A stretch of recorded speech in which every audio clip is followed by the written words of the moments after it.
Yuri, homem de cabelos encaracolados e escuros. Ele está com uma camiseta rosa e calça preta. Atrás dele há uma parede verde. Já reparou como cada vez mais as pessoas migrantes são notícia? E é uma notícia que muita gente acha distante da nossa realidade. Mas pensa bem, se migrante é quem se desloca de um lugar para o outro, qual brasileiro ou brasileira não tem a marca da migração na sua trajetória ou na história da sua família? Quem não tem um avô, a própria mãe, uma tataravó que veio de outra cidade ou até de outro país? Eu sou Yuri Vaz e este é o Escola na Real. Nesse episódio, Nara Bueno conversa com a professora Andrea Vettorazzi, socióloga que traz essas questões para a gente refletir. Não vai perder, né? Fica com a gente então! Imagem de 3 crianças. Uma delas é cadeirante. 3 adolescentes olham um celular e 2 crianças brincam de bola. Em uma sala de aula, 2 adolescentes e um professor. Imagens dos apresentadores, Lucimar, Nara e Yuri. Escola na Real, escrito em letras brancas sobre um fundo laranja. Mesa redonda com 2 cadeiras. Sentada à esquerda está Nara. À direita está Andrea Vettorazzi. À frente delas há uma caneca. Ao fundo, no centro, uma TV exibe a logo do programa Escola na Real. Olá! Esse é o podcast Escola na Real. Eu sou Nara Bueno, uma pesquisadora curiosa, Nara, e hoje nós mulher de vamos ter um cabelos programa lisos na super altura dos interessante. Aqui eu vou receber a professora Andrea Vettorazzi e falando sobre processos migratórios, estigmatização, violência e preconceitos. Olá, professora. Olá, como tá? Tudo bem, Nara? Andrea, Tudo mulher bem, ruiva é um de prazer cabelos tê-la lisos. aqui. Andrea usa um maxi Geralmente, colar, professora, uma blusa de renda ao invés de bege fazer e uma saia de aquela mesma cor. apresentação de currículo Nara Lattes, está de batom eu vermelho, brinco, é o Lattes, com mas não macacão morre. de estampas e um bracelete prateado no braço direito. Para você falar um pouco da sua trajetória acadêmica e pessoal também, por que não? Mas da sua maneira, o que te marcou nessa trajetória acadêmica e pessoal, para você ficar à vontade, por favor. Tá ótimo. Bom, eu vou falar um pouquinho então o porquê de eu ser essa pessoa que estuda migrações já há mais de 20 anos. Né? Então, há mais de 20 anos que faz parte da minha trajetória acadêmica. Eu me formei em ciências sociais, então eu sou socióloga de formação. É uma escolha difícil de se fazer, né? Muitas vezes a pergunta que me fazem é para que serve a sociologia? E eu sempre faço uma brincadeira em sala de aula, em palestra, eu brinco e falo, ela não serve mesmo para nada, porque ela não é subserviente, ela não está aqui para servir o mundo do jeito que ele está, ela está aqui para pensar um mundo diferente, né? Uma forma diferente de pensar o mundo e de questioná-lo, contestá-lo, denunciar as desigualdades, as questões estruturais que tornam possíveis, infelizmente, tantas injustiças que ainda nos acometem. Então, a sociologia é uma escolha dura, né? Uma escolha difícil de ser feita, mas que eu sempre senti de uma forma muito vocacionada na minha vida. Então, ainda que não seja fácil pensar o mundo nessa perspectiva sociológica, porque é o tempo todo ali o combate, né? A inquietação, o questionamento, é também a única maneira que eu consigo pensar a minha trajetória nesse planeta, né?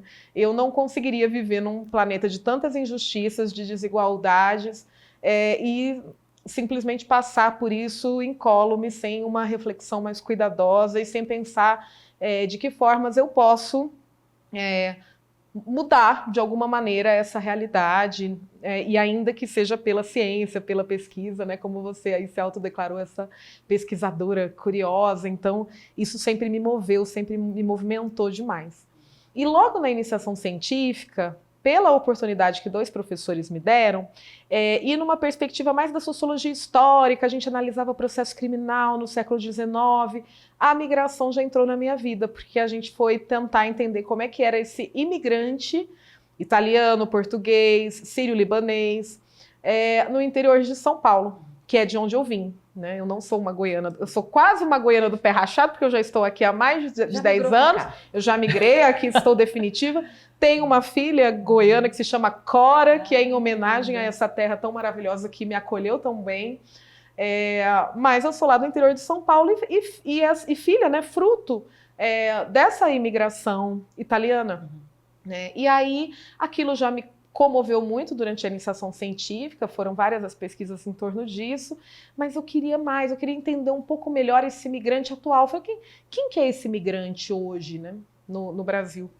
E aí, num primeiro momento, eu olhei essa migração interna, então um país de proporções continentais, é fundamental a gente entender também esse movimento que faz parte do nosso país, né? Então, nordestinos no interior de São Paulo, sulistas aqui no Centro-Oeste e assim por diante. E quando eu já estava no doutorado, prestes a finalizá-lo, outras migrações começaram a se fazer muito presentes no Brasil. E aí, tudo isso também me chamando a atenção e muita gente me pedindo, né, para falar sobre isso em entrevistas, jornais, querendo entender melhor, por exemplo, o haitiano que chega no Brasil com visto humanitário, o Trump com toda uma política mesmo de aversão às migrações e pensando toda uma política internacional e uma campanha, né, eleitoral, uma campanha para eleger um dos presidentes mais importantes desse país e nessa perspectiva antimigratória, a Europa sofrendo também todas as dificuldades, né, o enfrentamento de uma migração em massa, por conta de guerras, né, refúgio mesmo. Então, a migração sempre foi esse tema principal que me move há mais de 20 anos, porque eu comecei a minha iniciação científica em 2001. Olha só. E eu nunca deixei de estudar migrações. Mas é claro que a gente estuda muitas outras coisas, né? Migração é um pilar para pensar também as relações de trabalho, para pensar as relações de gênero, para pensar direitos humanos, para pensar relações étnico-raciais. Então, são todas discussões que a sociologia faz e que nos ajudam a compreender melhor o mundo que a gente vive, né? Muito mais interessante do que currículo Lattes. Bem, não. Mas, professora, você disse assim, Andréia, sobre a vocação, ser vocacionada. Dentro dessa vocação, eu queria que você me contasse uma pessoa, uma professora, um professor que te inspirou nessa trajetória, porque às vezes a gente esquece das pessoas que nos inspiraram. Então, quem te marcou aí nessa sua trajetória pessoal? Ou pessoas, ou quem? Me diga. Sim, sim. Antes da graduação, eu tenho muitos professores assim que eu lembro com tanto carinho, com tanta admiração, professores na literatura, na história. Eu sempre fui uma miçangueira das humanas. Andréia toca no próprio sempre colar. tive muito mais competência mesmo, aptidão para as disciplinas das humanidades. Então, foram muitos os professores queridíssimos que nesse período foram muito, muito importantes. E um deles, que era o Giba, professor Giba, Gilberto Abreu, ele que era sociólogo, mas nos dava aula de geopolítica.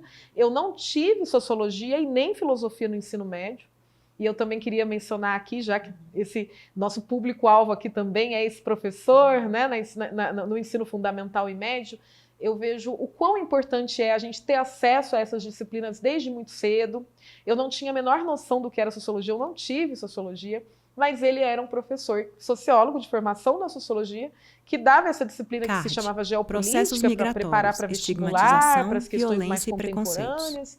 E ele virou para mim e falou assim: Andréia, você é muito sociólogo. Ele enxergou naquela menina de 17 anos a vocação, que é real, que eu sempre tive mesmo. Então, eu devo muito a esse professor a escolha pelas ciências sociais, que eu não sabia o que era na época. E aí depois, no curso mesmo, foram muitos os professores fantásticos, assim, porque é isso, né? Se a gente não tem pessoas respeitosas, gentis e que amam efetivamente o que fazem na nossa trajetória, fica muito difícil seguir em frente. Então, eu devo muito a esses professores que me prepararam na iniciação científica, no mestrado, no doutorado, e para eu não esquecer nunca dessa vocação, né? Que lindeza. E eu gostei quando você falou de geopolítica e engraçado, como você já tem uma visão tão crítica que você já vai pontuando e criticando. Então, da gente não ter sociologia no currículo básico de ensino fundamental e médio, mas em termos de geopolítica, e como isso é importante, né, para também prepara para o vestibular, mas também faz uma visão crítica, né, vai nos moldando ali numa visão crítica, nos desvelando o mundo para a gente e particularmente fazendo esse compartilhamento aqui, com esse compartilhamento contigo, me marcou também um professor de geopolítica chamado Cafu, no meu ensino médio. Que massa, né? Que bom que a gente tem professores tão dedicados, sim, que nos marcam da vida. E já, assim, enfileirando a outra pergunta, por que e como você se tornou professora. Então eu já vi que muito jovem você já decidiu por esse caminho. É porque eu entrei, então, né, naquelas tais ciências sociais, que eu não sabia exatamente o que era, mas que eu já sentia que era uma vocação, porque eu era das ciências humanas, pensei em direito, falei, ai, mas direito tem essa burocracia, tem a legislação, tem não sei o quê, aquilo me angustiava um pouco. Tinha jornalismo, falei, jornalismo pode ser muito legal, só que eu conheci uma jornalista que me disse, fiz toda uma investigação, uma denúncia de um posto de gasolina irregular, nunca essa notícia foi para o ar, porque eles eram um dos patrocinadores do jornal que eu trabalhava. Aí eu lembro que aquilo me desencantou tanto que eu falei, não, eu quero pensar criticamente o mundo e não quero que ninguém me censure por conta disso, né? E aí fui para ciências sociais com 17 anos, extremamente jovem, sem uma noção clara do que eu ia fazer com isso, para que serve, né? Afinal de contas, a sociologia. Mas logo que eu comecei a iniciação científica no segundo ano de faculdade, foi quando eu me dei conta de que, caramba, eu quero ser uma pesquisadora.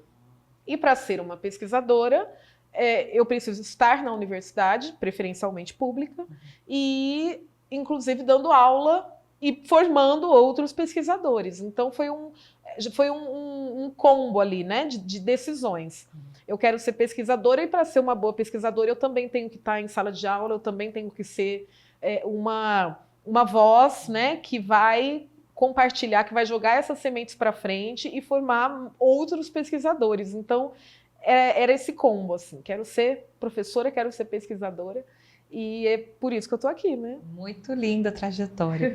E já então, olha só, a gente está indo, né? Vamos chegar lá agora mesmo nós vamos chegar lá no tema principal da nossa conversa, mas antes disso eu queria te perguntar, então você fez a iniciação científica, começou muito jovem, foi tanto criticando essas feiuras do mundo, mas também se apaixonando pelas belezas de resolução de todas essas feiuras. E como que você se aproximou dos direitos humanos e dos temas migratórios? Então, quando essa iniciação científica surgiu, com a possibilidade de bolsa, eu logo abracei, né, a ideia, porque eu já entendia que eu gostava muito de sociologia, não gostava tanto de antropologia nem de ciência política. Gosto muito, mas, enfim, a aptidão maior era pela sociologia. Falei, tá, vamos ver o que é isso daqui. E aí eu fui logo percebendo o quanto que era fundamental para a gente entender a nossa própria identidade, as relações memoriais, as relações familiares, como era fundamental entender de onde é que a gente veio, né? De onde que isso tudo surgiu, de onde que partiu. E também eu fui logo percebendo e identificando mais um privilégio, dentre tantos, né? Eu sendo uma mulher branca, de classe média, no interior de São Paulo, dentre tantos privilégios, o privilégio de poder conhecer melhor a trajetória da minha própria família. E o quanto que isso foi tirado, arrancado mesmo, de uma forma extremamente violenta, de muitas famílias no Brasil, se não a grande maioria do povo brasileiro, que vem de uma migração forçada, que vem de um processo de escravidão, em que todo o seu passado, em que toda a sua memória lhe foi roubada, né?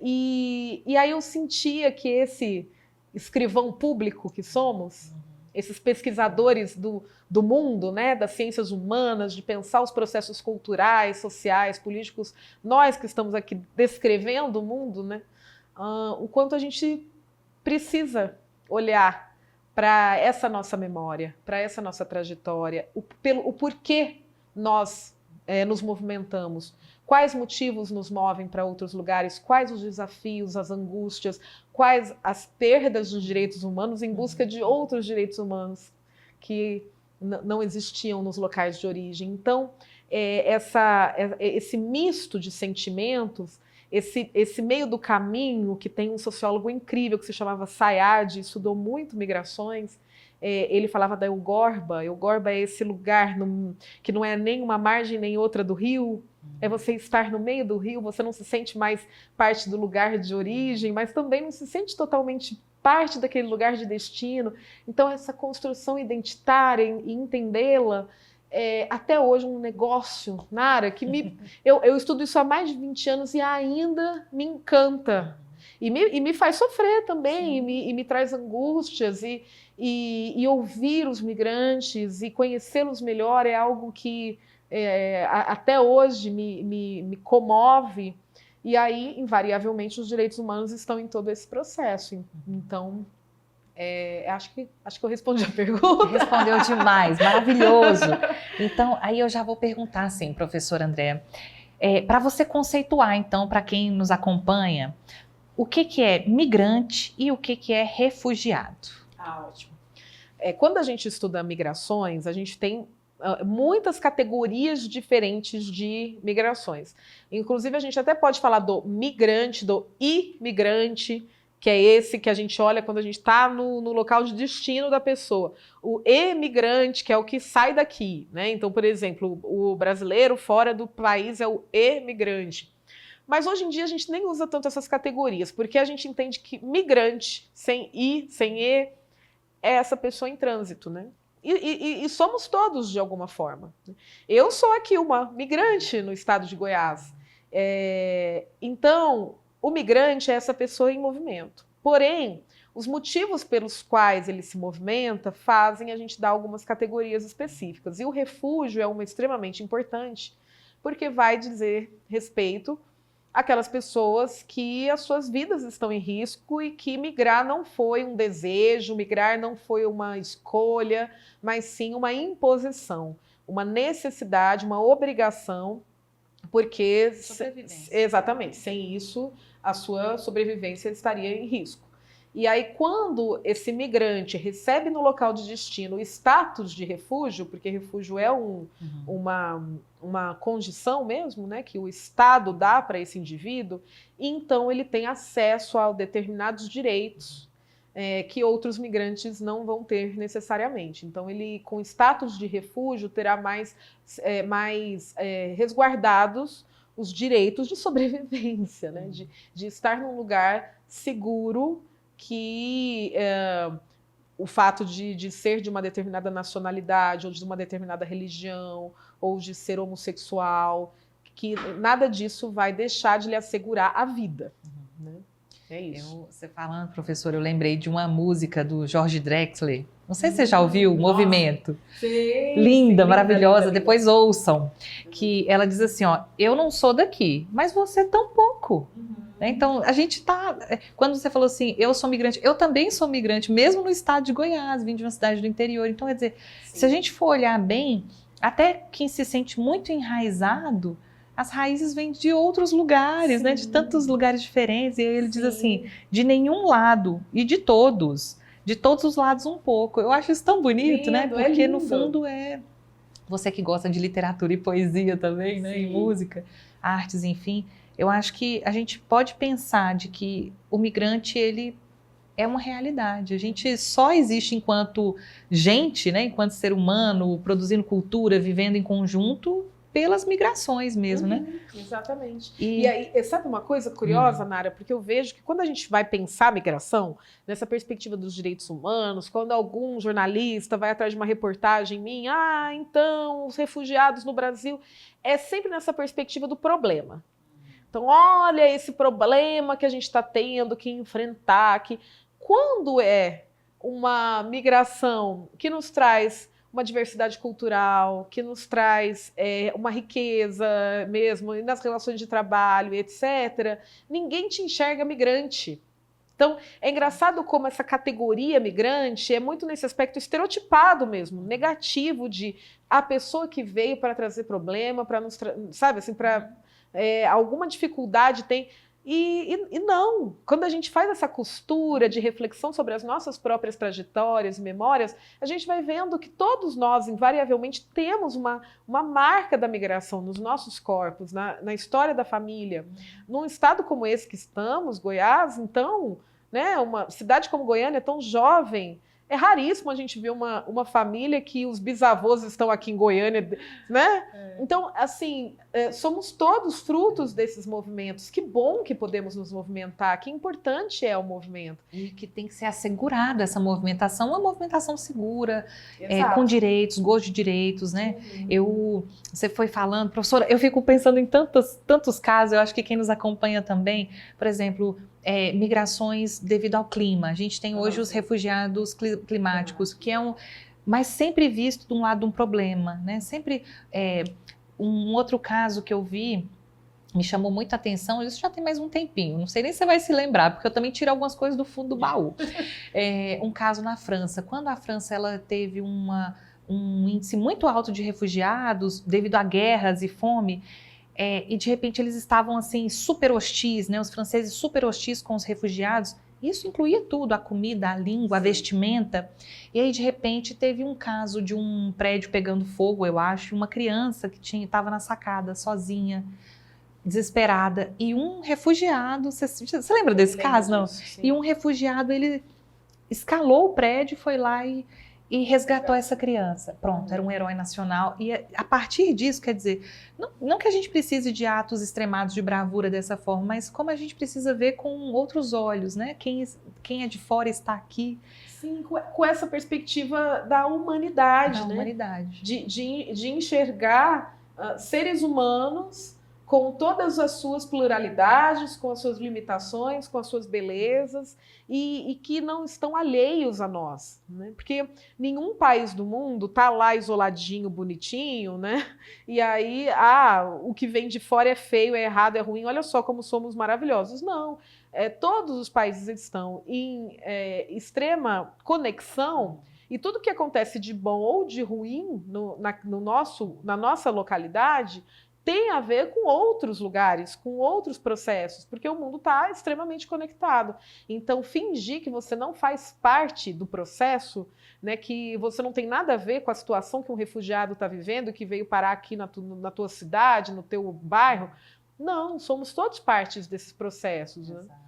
Então, quer dizer, não é o problema é meu, vai para lá com isso. Não, a gente faz parte de um mundo só, sim, um planeta só, com problemas tão diversos. Exatamente. Sim. Então, não, mas eu sou branca, então eu não tenho nada a ver com racismo, esse problema não é meu.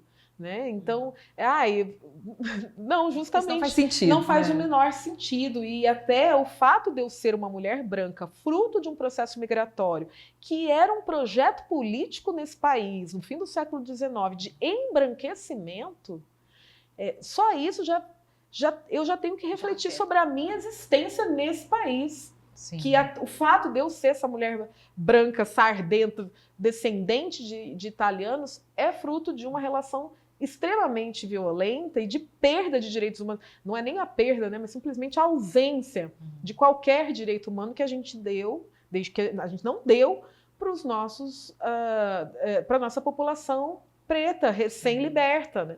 Então, a gente não pode simplesmente ignorar todo o processo social, cultural, político que diz respeito à nossa existência nesse planeta. Sim, inclusive aqui mesmo na UFG tem a professora Luciana de Oliveira Dias, e ela fala muito sobre essa memória, de que muitas vezes a gente tem essa possibilidade de fazer esse exercício de memória dos avós, bisavós, tetravós e assim para trás, e muitas vezes a gente não tem essa possibilidade. Então, famílias mistas como a minha, a gente só tem uma parte da história, a outra a gente não conhece. Então, esse vô veio de qual lugar? Esse bisavô, essa bisavó, essa tetravó, ela veio de onde? De que local de África? Ou de que a gente não tem notícia de como era o nome, de quais eram os costumes, de quem era a família. Então, isso é muito violento, né? Falando de violência dentro do processo migratório, essa é uma violência que perdura. Sim. Então, a gente também faz esse exercício de memória para corrigir. Eu não sei se você já reparou que aqui em Goiás, todo tempo eu ouço uma história, quando a pessoa vem me contar a história da família dela, é uma família de goianos, está aqui há algum tempo, todo mundo tem uma história para contar assim. O meu avô, ele caçou a minha avó era uma índia, assim, volta e meia essa história aparece. E aí, no começo eu ouvi meio assustada, falei, sério que isso aconteceu na sua família? Depois, eu ouvi tantas vezes essa história ela foi repetida de tantas formas, que eu chego à conclusão de que esse é um imaginário coletivo. de que existe um imaginário coletivo no interior do nosso país, não só no estado de Goiás, mas em muitos outros estados brasileiros. Existe esse imaginário coletivo, um arquétipo mesmo, de que somos o fruto dessa mulher rebelde, originária, né, indígena, que foi caçada, foi laçada por esse homem branco, e aí muitas vezes a coisa pega toda uma romantização de que se apaixonaram, de que foram felizes, mas, gente, somos frutos de estupros, né? Fomos frutos de conflitos armados, da perda da liberdade desse povo originário. E não necessariamente isso aconteceu em todas as famílias, mas o fato de que tantas famílias contam a história diz muito sobre o que é que a gente entende desse país. E romantizar a perda da liberdade, o estupro e etc., é denunciar ali, ó, a céu aberto, o quanto que é um país construído em bases extremamente violentas, em que direitos humanos eram... estigmatizadoras, sim. Exatamente, completamente destituídos mesmo da nossa realidade. Sim. Né?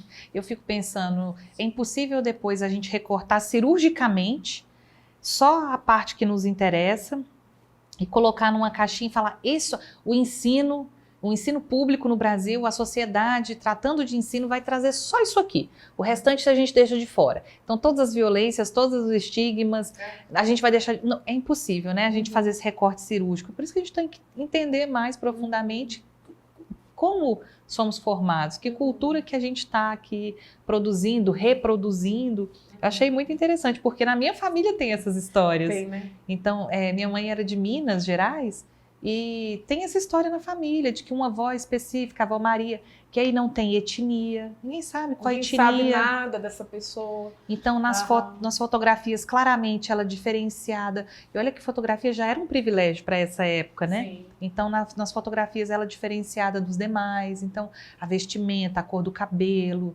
Então, isso é muito violento, né? E a gente, de repente, não sabe de onde veio, só sabe que foi fruto de uma violência tremenda. Mas eu gostei da sua justificativa, né, da sua racionalidade e seu imaginário coletivo. Quer dizer, é tão comum, tá tão enraizado na nossa cultura que é um imaginário coletivo. E romantizou e meio que espalhou, como se essa fosse realmente a história de todas as famílias. Sim. Né? Muito interessante. Professora, e eu sei que você coordena um projeto de pesquisa que investiga essa situação de refugiados. O que eu queria saber, fala um pouquinho desse projeto, dos seus projetos de pesquisa no geral, mas esse em específico, e também se você tem algum resultado já desse projeto para apresentar para a gente. É um projeto que me orgulha muitíssimo, né? Como eu mencionei contigo, eu estudei muito essas migrações internas, né? Como é que era esse nosso país e as migrações, por exemplo, de piauienses e maranhenses para o interior de São Paulo, para o corte da cana. Isso foi durante o mestrado e o doutorado. E assim que eu estava defendendo o meu doutorado, que foi em 2010, já faz um bom tempo já, vai fazer 15 anos agora, finalzinho de agosto, o que aconteceu? A gente começou a receber um número significativo de pessoas de outros lugares do mundo, sobretudo haitianos. Porque foi em 2010 aquele terremoto terrível. Então, os haitianos são também um pouco esse refúgio climático, né, que você mencionou. Mas não só isso, né, eles vivem situações problemáticas no campo econômico, mas também das guerras civis. E aí, de repente, esses haitianos no Brasil, e não só eles, a gente também tinha um grupo muito significativo de colombianos em condições análogas à escravidão, em São Paulo, né? E aí, aquele susto, né? A gente falava de trabalho análogo à escravidão nas carvoarias do interior do país. De repente, lá no centro de São Paulo, pessoas nesse contexto, nessa situação, e todos imigrantes sul-americanos. A gente começou a receber sírio-libaneses, refugiados de guerra. E aí as pessoas me procuravam assim, professora, e aí, vamos falar sobre esse imigrante, né? Então, essa pessoa que vem de fora.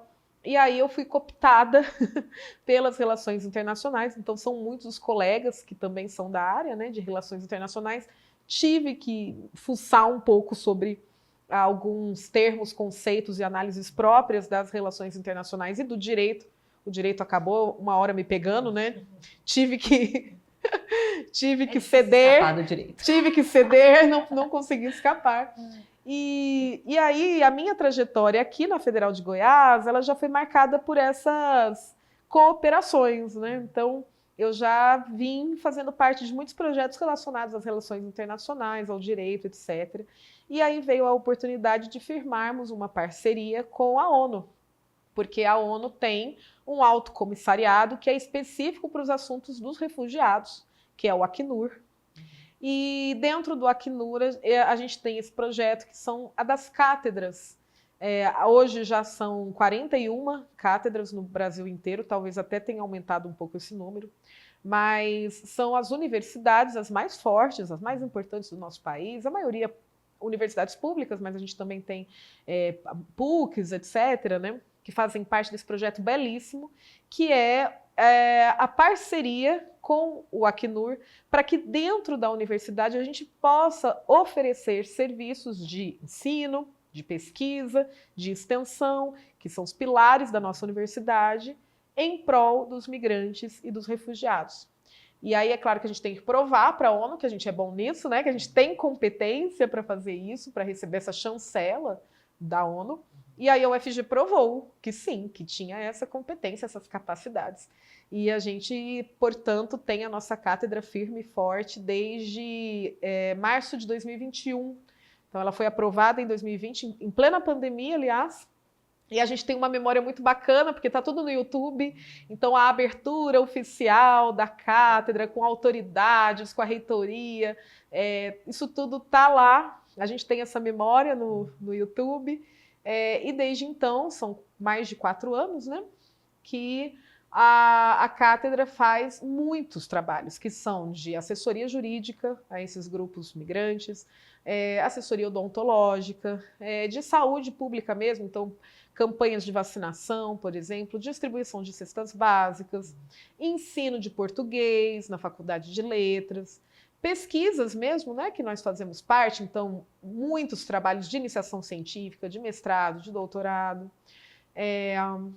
e a assessoria também psicológica, temos hoje 2 psicólogas atendendo essa população especificamente, parcerias incríveis que a gente conseguiu, inclusive de bolsas de mestrado para migrantes e refugiados, resoluções internas para facilitar o ingresso dessas pessoas nos programas de pós-graduação, ou seja, são um monte de conquistas. Nara, eu falo assim, me achando, mas obviamente que não sou só eu, né? Claro, né? É uma equipe incrível, uma equipe maravilhosa de muitos professores e também de alunos de graduação, mestrado e doutorado, que fazem parte desse projeto belíssimo. Belíssimo, que é então a Cátedra Sérgio Vieira de Mello aqui da UFG. Isso. A gente vai deixar aí no card de informações, né, nessa caixa de informações, links. Saiba mais em direitoshumanos.ufg.br. Todos esses links de YouTube, de lançamento e tudo, que eu acho que faz, né? Quem nos acompanha vai ficar interessado.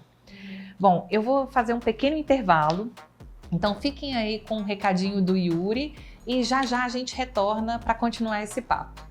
Imagens dos apresentadores Lucimar, Nara e Yuri. Escola na Real, escrito em letras brancas sobre um fundo verde. Imagens dos apresentadores Lucimar, Nara e Yuri. Escola na Real, escrito em letras laranjas sobre um fundo creme. Yuri. Verdade. Que bom que podemos nos movimentar. São muitos os direitos envolvidos nesse tema das migrações, inclusive a educação. O Escola na Real debate assuntos como esse para mostrar como a perspectiva dos direitos humanos é essencial para a educação, assim como a educação é fundamental para a garantia dos direitos humanos. Agora vem que tem mais conversa. Escola na Real. Nara. Olá! Retornamos agora então com a professora Andréia Vettorazzi. Difícil até. E a gente está falando então sobre migrações, migrantes e sobre violência e estigmatização nesses processos todos.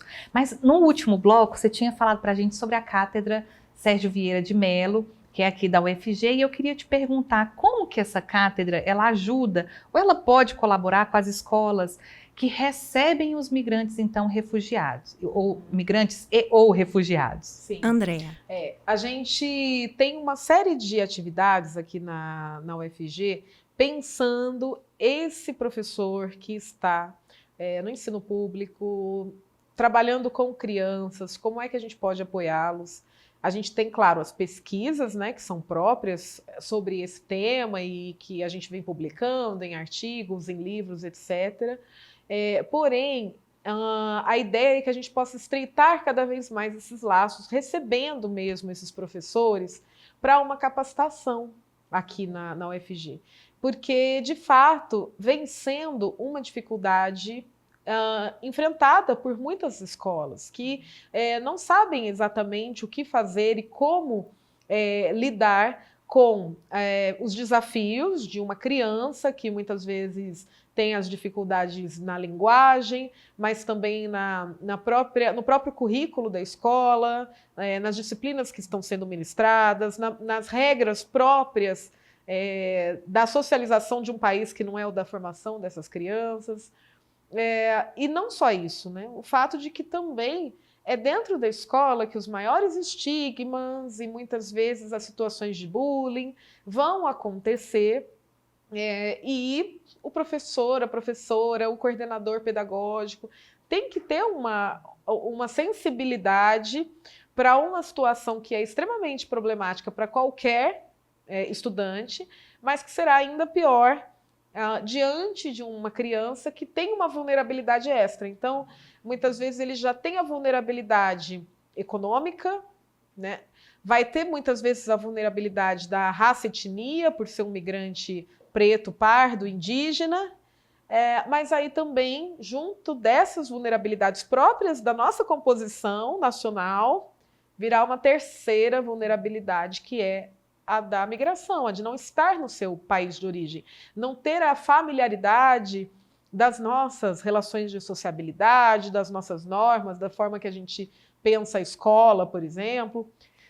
Então, é desafiador. E a ideia é que, dentro da universidade, a gente possa capacitar quem está fora daqui. O curso de Ciências Sociais, por exemplo, que tem a licenciatura, faz atividades específicas com os estagiários que estão nas escolas públicas, né? Excelente. Então, você que é professora ou professor que tem algum caso de imigrante ou refugiado como aluno ou aluna, procure aqui a Cátedra Sérgio Vieira de Mello, porque pode ser que você tenha aí mais aparatos, né, mais ferramentas para lidar com essas diferenças e essas vulnerabilidades. Teve Excelente. um projeto, Nara, muito legal que a gente fez esse último semestre, que a gente levou migrantes refugiados para conversar com crianças nas escolas. E foi extraordinário. Parecia que estava chegando na escola um monte de popstar. Então, as crianças eufóricas, realmente parecia alguém famoso chegando. E foi muito interessante, porque foram 2 alunos nossos aqui da UFG que estão, um no mestrado em Direitos Humanos, ela no mestrado em Ciências Políticas, por conta de projetos da cátedra, que trouxeram essas pessoas para fazerem parte aqui da UFG, e ela é afegã, ele é angolano, e foi muito bacana, muito legal, porque as crianças eufóricas, fazendo perguntas inteligentíssimas, perguntas extremamente interessantes, e eu me lembro que uma coisa que foi muito tocante foi o fato de que a nossa estudante afegã contou para as crianças das dificuldades das meninas afegãs de estudarem no Afeganistão, que elas não podem, elas são proibidas. Processos migratórios, estigmatização, assim, violência e preconceitos. Então, pera lá, é um privilégio meu estar aqui hoje na escola, então isso aqui é um direito e não é toda criança que tem esse direito. Não, não é. Então, foi um bate-papo extraordinário. E eu fico pensando a possibilidade, o quão extraordinário é e o quão rico é possibilitar outras crianças ver outras possibilidades, outros mundos, né? Outros mundos diferentes, porque muitas vezes o preconceito, ele parte do desconhecimento. Então, eu acho que só come a comida do meu jeito, só fala do meu jeito, só penteia o cabelo do meu jeito, só tem um tipo de cabelo, um tipo de... Então, isso vai arraigando um preconceito e, de repente, a gente vê outros mundos, né? Então, uma mulher afegã, um homem angolano, com outros sotaques, outras cores, outras questões, outros problemas também, né? Nem todos são só flores e maravilhas, mas isso é importante para a gente combater o preconceito, os bullying dentro da escola. Exato. E eu queria te perguntar também, assim, já que a gente veio, então, para essa parte de falar de escola, como pode ser assegurado? Porque aqui é um direito. No Brasil, a nossa Constituição assegura que toda criança em idade escolar deve ser matriculada. Mas como fica essa questão se forem crianças oriundas desse processo migratório ou se forem refugiadas? A gente até tem uma resolução recente, né, ela é de 2020, porque é uma realidade recente no Brasil, esse número muito significativo de migrantes e refugiados, especialmente em determinados lugares do país, como em São Paulo e também no Rio Grande do Sul. E aí, de fato, é um desafio para essas escolas, porque ainda que lhe seja assegurado esse direito de estar na escola, e até onde eu sei, todas conseguem se matricular, não chegou até mim nenhuma denúncia no sentido de não encontrei vaga para o meu filho. Isso não. O que acontece muitas vezes é a gente precisar ajudar com toda a burocracia, né? Porque imagina, se a burocracia no Brasil já é difícil para um nativo, né? Para um brasileiro nato, sim, imagina para quem acabou de chegar, tem as dificuldades da língua e etc. Então, muitas vezes a gente precisa ajudar com a burocracia, mas até o que chegou até a cátedra, pelo menos, a gente não vê a dificuldade de simplesmente a porta estar fechada, de não ter a vaga. Então, a criança está na escola. Mas aí os problemas já são outros, né? Como é essa adaptação na escola?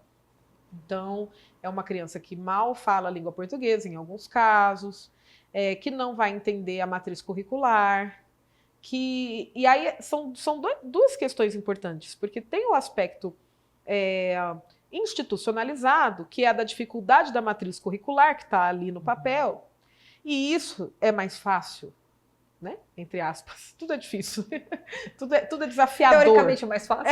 Tudo é desafiador, mas é mais fácil a adaptação de uma matriz curricular, porém tem uma segunda fonte da socialização, que é a informal, que é feita dos mecanismos próprios das relações de sociabilidade que a gente vive no nosso dia a dia, e que o nativo, nada de braçada, ele foi educado naquele processo. Um migrante não, né? Então, muitas vezes essa dificuldade mesmo de mas eu não fui grosso, é só a forma que eu trato as pessoas no meu país. Né? Porque tem muita diferença cultural. Muita diferença cultural. Mas isso aqui foi ou não foi assédio? Não, mas aqui no Brasil abraçar e beijar é comum. Entende? Então, esses mecanismos que estão nas entrelinhas da nossa socialização informal são ainda mais desafiadoras no cotidiano da escola com crianças e adolescentes, que não vão ter tão claramente, né, essa noção da linha tênue daquilo que é cultural e daquilo que é um abuso, daquilo que é um assédio, daquilo que é um bullying ou aquilo que foi só uma brincadeira. Entende? Assim, é tudo muito delicado, tudo muito difícil. É a mesma coisa de quando a gente viaja e de repente a gente leva um susto com o jeito, sei lá, que um alemão trata a gente. Credo, que horror, como ele é grosso. Não, ele só está agindo como um alemão. Sim. E nós, brasileiros, somos, né? Sorridentes, a cara está sempre ali, né, larga, num sorriso, e isso pode ser ofensivo num outro país. Né? O que essa pessoa está querendo? Ela está me assediando? Né? Como assim ela me toca? Ela pega no meu ombro? É que a gente conversa pegando, né? Muitos de nós, não todos. Mas eu fico pensando, então, a língua, porque existe até a comunicação não verbal faz uma diferença enorme, mas a língua também faz, né? Sim. A língua, o domínio da língua portuguesa. Então, porque se a gente for falar, e uma língua sendo utilizada como a portuguesa, que tem tantas nuances, então manga pode ser manga, mas pode ser manga, e assim vai. Então, a língua, você acha que é uma dificuldade também? E como a gente pode superar essa dificuldade da língua? Sim. É uma dificuldade porque também não é uma língua fácil, né? Então, o português não é tão acessível como uma outra língua, como o inglês, por exemplo, que é mais assimilável, né? O que a gente faz é o óbvio. Por exemplo, usa aqui a nossa faculdade de letras para capacitar os adultos e oferecer as aulas de língua, né? Mas vai ser mesmo uma dificuldade desse migrante que também muitas vezes prefere migrar para outros países da América do Sul que falam o espanhol. E isso é um pouco... É curioso a gente pensar que o Brasil é uma ilha, né, dentro Sim. dessa América Latina inteira. Porque ao invés da gente assimilar o espanhol como segunda língua nos currículos todos, a gente geralmente leciona o inglês. O inglês, e até recentemente, né, a gente tem que lutar pela permanência do espanhol nos currículos básicos das escolas, porque a ideia era tirar o espanhol.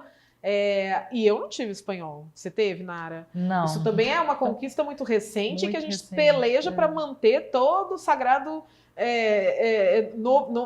nova reforma de currículo, porque é uma conquista recente que tentam nos tirar o tempo todo. Mas também algo curioso é que eu já ouvi de alguns dos nossos migrantes da América do Sul que a realidade em outros países era muito mais difícil e que está sendo melhor a dificuldade e o enfrentamento dessa dificuldade da língua do que a maneira que eles eram tratados em outros países em comparação à forma que eles são tratados no Brasil, que eles se sentem mais acolhidos no Brasil. Porque embora a gente não tenha a língua, não seja o espanhol, mas a gente tem a latinidade, né? A nossa latinidade ainda é homogênea, digamos assim, algo né? que nos abraça, né? Sim. É algo que nos mantém ali numa espécie de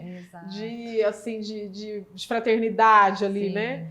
É claro que a gente não pode ser ingênuos e achar que é sempre uma relação tranquila e harmoniosa, porque é muito longe disso.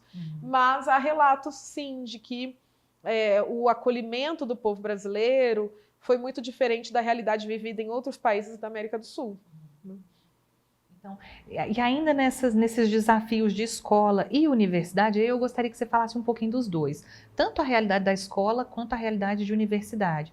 Se você tem conhecimento desses problemas de estigmatização, violência e preconceito em escola e também na universidade, e quais caminhos a gente pode seguir ali para tentar contornar esses episódios de violência, estigmatização e preconceito? A gente identifica, sim, como eu mencionei, já no momento em que a gente entende esse migrante como um problema, isso já é um processo de estigmatização. E a denúncia aqui que eu estou fazendo é, inclusive, na nossa perspectiva acadêmica mesmo, porque às vezes é a sociologia, são as relações internacionais, é a ciência política, que olham para migração como um problema social a ser enfrentado, né? Então, sempre nesse olhar, né, e nessa perspectiva das dificuldades que uma migração pode ocasionar. E que não é necessariamente a realidade de muitos dos fluxos migratórios que são essenciais para manter a economia de um país, por exemplo, né?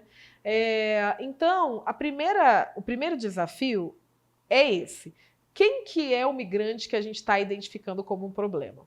E aí, os outros marcadores de desigualdade, eles estarão presentes. Então, quem que é o migrante que a gente acha que é o problema? É o migrante preto, é o migrante pobre, é o que está fugindo de uma situação de guerra. Mas se for um ucraniano, loiro de olho azul, aí a gente vai tratar com muito mais carinho e generosidade do que o venezuelano. Né? Então, a migração, nessa minha experiência de mais de 20 anos estudando, ela é uma lupa para aqueles marcadores de desigualdade que estão presentes na vida, em sociedade, desde sempre. Então, parece que vem a migração e escancara, né? Como você própria mencionou, quando é que a gente identifica quem somos, né? Quando a gente está em contato com o diferente, com o outro, com o de fora. Então, a gente identifica que o nosso cabelo é liso porque a gente conhece e a gente sabe o que é um cabelo crespo. Então, a diferença, ela está na percepção do outro, na identificação do outro. O que o migrante faz? Escancara a diferença. Joga uma lupa para a diferença. E por isso mesmo o tal do estranhamento. Já parou para pensar na raiz etimológica da palavra estrangeiro? Sim. É o estranho, é o Sim, estranhamento, é esse que causa, e muitas vezes o que vai causar? A repulsa, vai causar o desgosto, vai causar o não te quero aqui, porque eu quero por perto de mim só os meus iguais, né? Então, o desafio enorme é que dentro da escola, e principalmente dentro da universidade, a gente possa ter, aliás, as bolhas de seguridade, né? As bolsas de, olha, aqui você está seguro, porque aqui a gente tem que pensar isso de uma maneira problematizadora, né?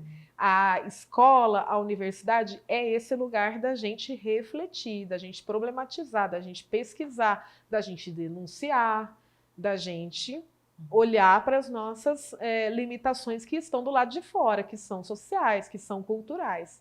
Se a gente não conseguir fazer isso dentro da escola, Nara, eu fico pensando, caramba, né? Acho que a gente está... Então é um fracasso da nossa sociedade tão grande, porque a escola tem que ser esse lugar seguro para a gente pensar os problemas que estão do lado de fora dela. Sim, né? E um espaço seguro para que a gente questione, Isso. critique, questione, emancipe, né? Porque a intenção não é pasteurizar todo mundo, né? Então, que a gente passe pelo processo de educação e pasteurize e lá no final esteja todo mundo no mesmo saquinho, com o mesmo rótulo, com as mesmas escolhas, os mesmos... Isso não é o interessante, aqui a gente quer a diversidade mesmo, né? E como isso é democrático, né? Como isso acaba culminando na democracia e na defesa da democracia também. Inclusive dentro do espaço da escola e fora dele.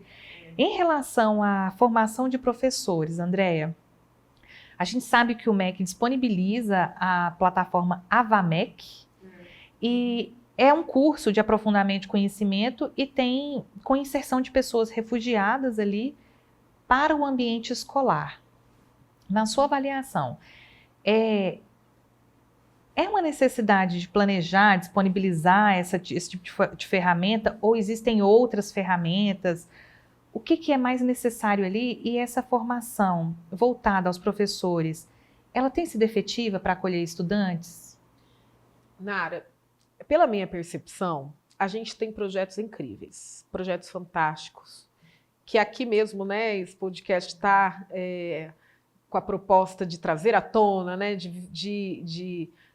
dar visibilidade a ideias fantásticas que são tanto locais, né, então em alguns locais específicos do país, em escolas específicas, em estados específicos, como também em projetos grandes do próprio MEC, que vem nesse sentido de capacitação do professor, né? E mecanismos, instrumentos, ferramentas para esse professor estar mais preparado para esses inúmeros desafios que a sala de aula vai lhe oferecer. Mas o que eu vejo muitas vezes nesse professor? O cansaço extremo, né? E a precarização absurda do seu trabalho. Raramente um professor está numa escola só. Raramente um professor faz apenas, entre aspas, 2 turnos, porque quem dá aula sabe que 2 turnos já é muito pesado. Não é a mesma coisa de você bater ponto em outros tipos de trabalhos em que é possível executar em 8 horas. A escola, a sala de aula, ela te demanda um esforço físico e mental muito maior. Então, 8 horas aula seguida é uma coisa assim absurdamente extenuante.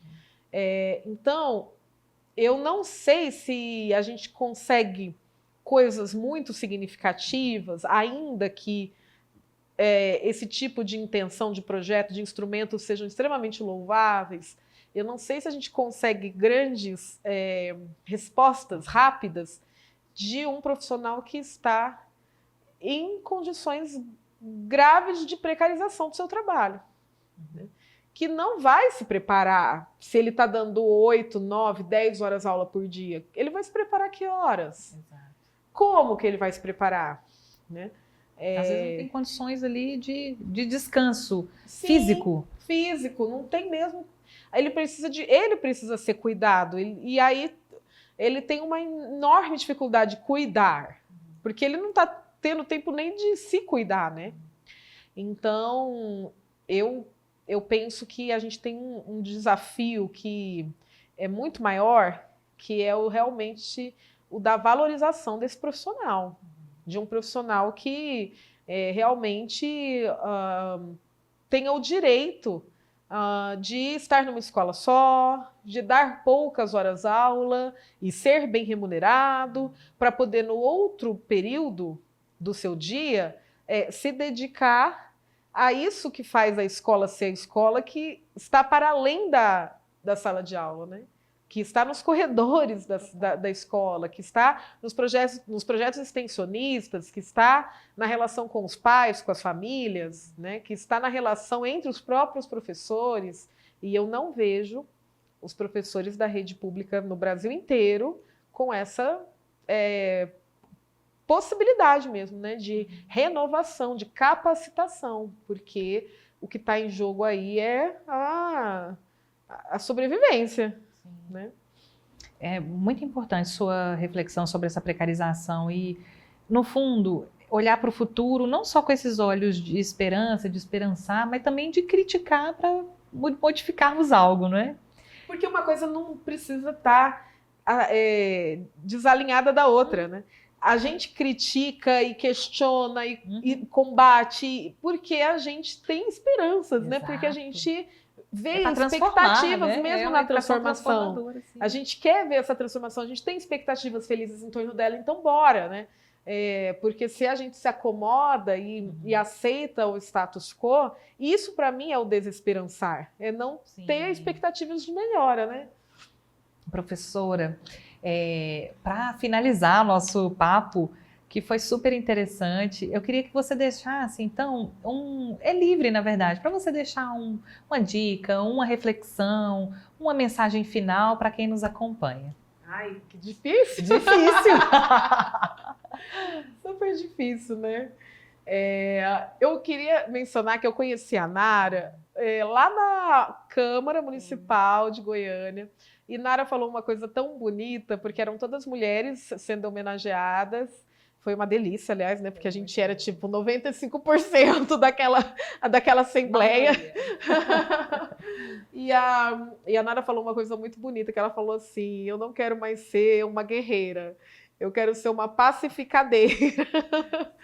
E aí, acho que a gente podia fazer essa reflexão aqui, né, no final do nosso bate-papo, porque eu penso que muitas vezes os professores, eles estão nesse lugar assim de um cansaço em que, poxa, eu não quero guerrear mais, né? Eu não quero ir para a guerra.